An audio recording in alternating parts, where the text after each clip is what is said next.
ஆ சரி கால் காட்டு.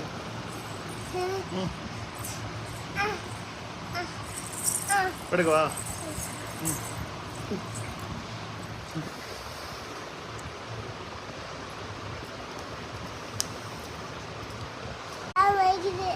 ஏன் நீங்க தானே காலை படுக்க, காலை விட்டு போ, காலை விட்டு போ.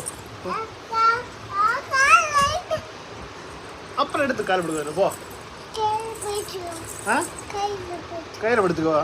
கை எங்க இருக்கு? குறுக்கு கிளாஸ் எப்படி படுக்க முடியுமா தான்? காலை கட்டு, காலை விடுங்க, காலை கட்டு.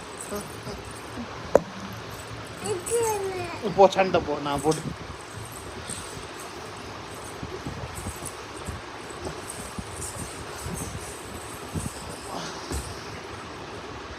கிருமி இறங்கு, இறங்கடா, இறங்கடா, இறங்கடா.